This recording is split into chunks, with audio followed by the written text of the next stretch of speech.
So the video I made about Kawaki's Dojutsu not being in the time skip sparked up a good discussion in the comments, where many people pointed out it's just too early in the fight, that's why Kawaki is not shown with the dharmagan, and a majority of people refuse to believe that he has lost it. But today I have come up with another spectacular theory regarding the Jougan and how it could permanently defunction the dharmagan of Kawaki, along with something about the time skip most people don't know about. So subscribe if you enjoy my stuff and let's begin.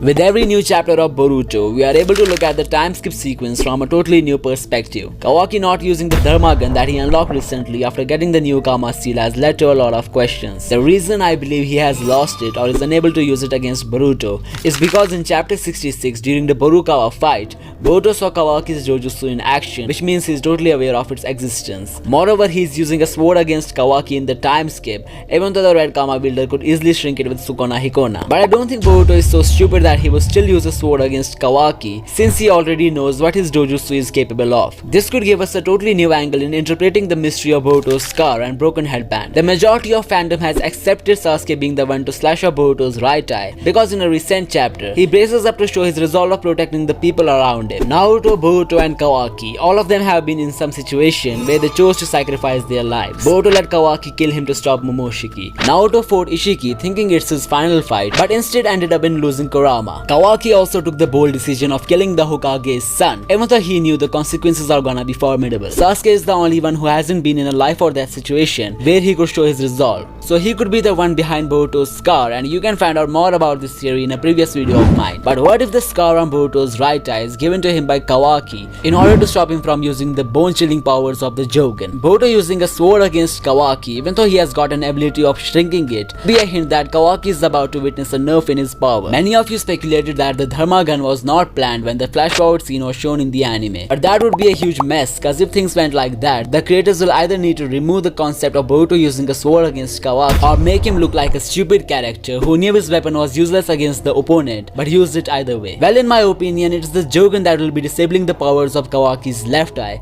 when the right time comes, and here's why I think so. Mainly there are two basic ways to write the outline of a story. In the first technique, the writers pen down the end or the final event of a story, then keep layering it with more and more parts till it reaches the beginning. In the second technique, the writers start from the very beginning and then layer the story with more elements, arcs and plots till it's finished. There's much more to story writing, outlining and world building, but these are just the basics. Coming on to the story of Boruto, since the timeskip sequence are shown at the beginning, it means the writers have already outlined the entire story till the opening scene of episode 1. After the end of Naruto Shippuden, the writers had a 1.5 year time period to outline the entire story of Boruto, which I think is more than enough, considering the experience level of Kishimoto and his teammates. So in conclusion, the entire story of Boruto has been written till the Borukawa fight or maybe even beyond that. Now some smart guys from my audience would comment that the writers have already said that there could be some changes when this scene will be shown in the manga, but here is where they are wrong. The artworks and character designs could be different because the opening sequence was rushed in the manga, but there is no chance for a change in the plot cause it's already pre-written. Now since I cleared things up, let's move on to the Kawaki losing his eye by the Jougan theory. First and foremost, I think the Jougan creates a protection wheel around the user,